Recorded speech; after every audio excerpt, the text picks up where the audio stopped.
Hoje é segunda-feira, 1º de maio de 2023. Eu sou o Padre Júnior Pereira e estamos começando a nossa Academia Espiritual. Louvado seja nosso Senhor Jesus Cristo, para sempre seja louvado. Salve Maria, Mãe da Misericórdia. Neste dia 1º de maio, a Igreja também celebra a memória facultativa, não é obrigatória, de São José Operário, justamente recordando que em vários países do mundo, nesse dia se celebra o Dia do Trabalho, o Dia do Trabalhador. Então a Igreja traz para celebrar esse Dia do Trabalho e do Trabalhador, não apenas como luta da classe trabalhadora, mas também a recordação deste homem de Deus, o grande cuidador da família de Nazaré, São José. Toda a ação de Jesus resultava do cumprimento da ordem que recebera do seu Pai, guiar a humanidade para o reencontro com Deus. Ele dá a sua vida por nós. Começa agora a Academia Espiritual, a Palavra de Deus fortalecendo a musculatura da nossa alma. Comunicando, Padre Júnior Pereira. O texto do Evangelho proposto para a liturgia nesta segunda-feira, dia 1º de maio, justamente segunda-feira da quarta semana do tempo da Páscoa, é de São João, capítulo 10, versículos de 11 a 18. Existe um texto próprio também para celebrar a memória de São José Operário, mas nós vamos ficar no texto da segunda-feira da quarta semana do tempo da Páscoa. Proclamação do Evangelho de Jesus Cristo segundo João. Glória a vós, Senhor. Naquele tempo disse Jesus: Eu sou o bom pastor. O bom pastor dá a vida por suas ovelhas. O mercenário, que não é pastor e não é dono das ovelhas, vê o lobo chegar, abandona as ovelhas e foge. E o lobo as ataca e dispersa. Pois ele é apenas um mercenário e não se importa com as ovelhas. Eu sou o bom pastor, conheço as minhas ovelhas e elas me conhecem, assim como o Pai me conhece e eu conheço o Pai. Eu dou minha vida pelas ovelhas. Tenho ainda outras ovelhas que não são deste redil, também a elas devo conduzir. Escutarão minha voz e haverá um só rebanho e um só pastor.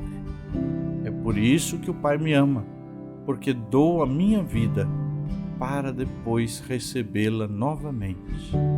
Ninguém tira a minha vida, eu a dou por mim mesmo.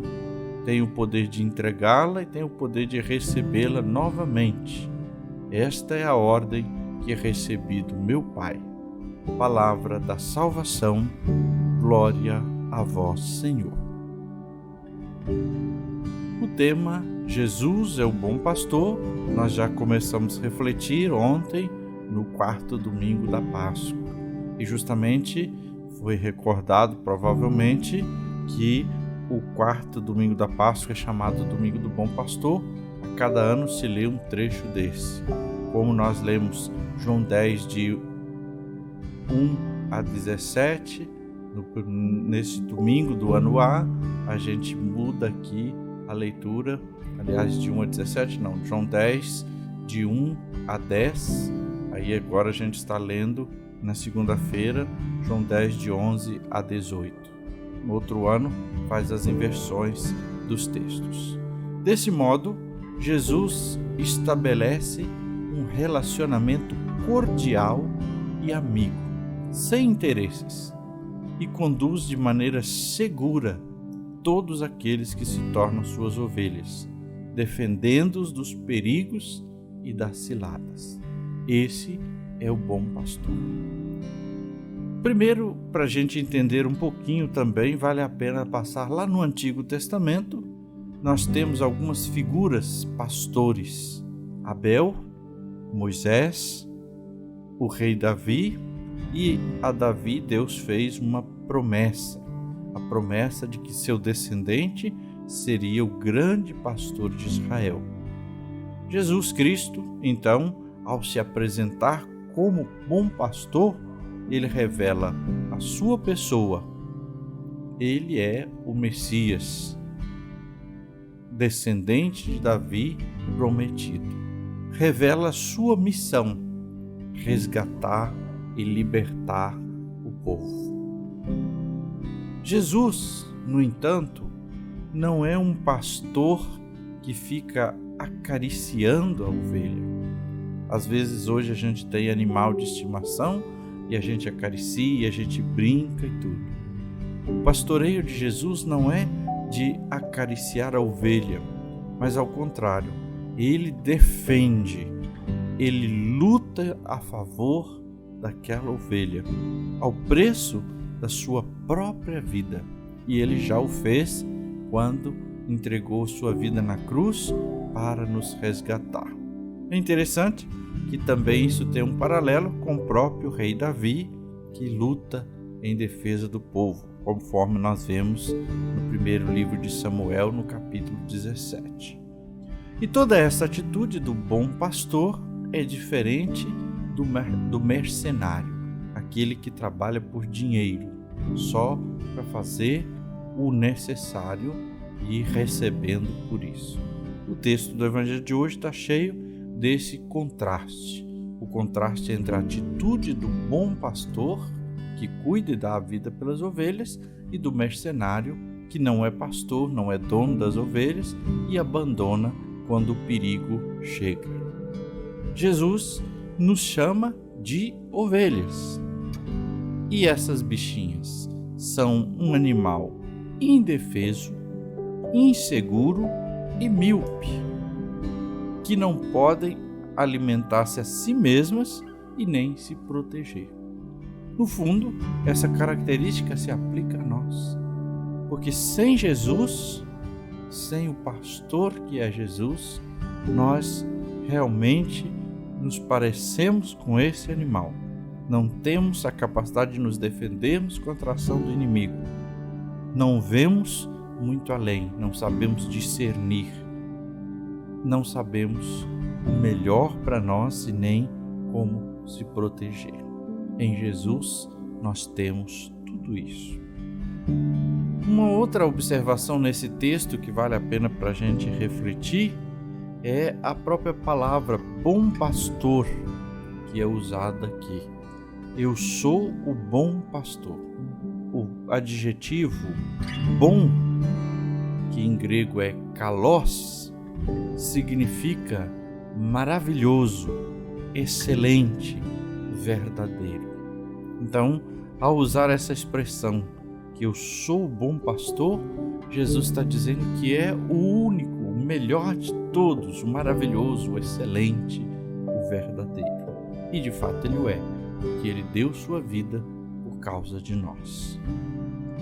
Deus nunca renunciou a ser pastor, o pastor do seu povo, e prometeu inclusive o cuidado das ovelhas através de Jesus. O pano de fundo de todo esse capítulo 10 do Evangelho de São João é justamente o capítulo 34 do profeta Ezequiel.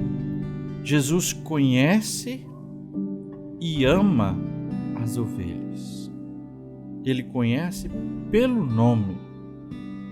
Ele apacenta, ele defende, ele dá a vida, ele vai atrás da ovelha perdida, ele reúne as dispersas. Essa ação de Jesus não foi somente quando ele esteve no meio de nós, o é sempre, seja através do ministério da igreja, seja de outras formas. O coração do mercenário, que faz contraposto com esse pastor, se atém apenas nas condições do contrato e do salário. Essa é uma realidade. E aí nós vemos que o homem de hoje se recusa a ser ovelha de Cristo, que é o bom pastor, mas acaba se tornando ovelhas de muitos mercenários que estão aí só para ganhar dinheiro, só para levar vantagem. Refletindo também sobre a manifestação de Jesus como bom pastor, rezamos pelos nossos pastores, pelos padres, diáconos, bispos, pela igreja, pelas vocações, sobretudo neste ano pastoral vocacional. E falando de vocações, rezamos também pelos pais, porque a vocação matrimonial é um dom para o mundo, para a igreja. E rezemos hoje, então, a oração do terceiro ano vocacional. Senhor Jesus, enviado do Pai e ungido do Espírito Santo, que fazeis os corações arderem e os pés se colocarem a caminho, ajudai-nos a discernir a graça do vosso chamado e a urgência da missão. Continuai a encantar famílias, crianças, adolescentes, jovens e adultos, para que sejam capazes de sonhar e se entregar com generosidade e vigor a serviço do reino em vossa igreja e no mundo. Despertai as novas gerações para a vocação aos ministérios leigos, ao matrimônio, à vida consagrada e aos ministérios ordenados. Maria, mãe, mestra e discípula missionária, ensinai-nos a ouvir o Evangelho da vocação e a responder com alegria. Amém. E agora, a bênção de Deus. Que o Senhor te abençoe e te guarde. Que Ele esteja acima para abençoar, atrás para guardar, à frente para guiar, ao lado para acompanhar. Que Ele volte o seu rosto e dê sua paz e sua bênção. Que ela desça abundantemente. Em nome do Pai, e do Filho, e do Espírito Santo. Amém.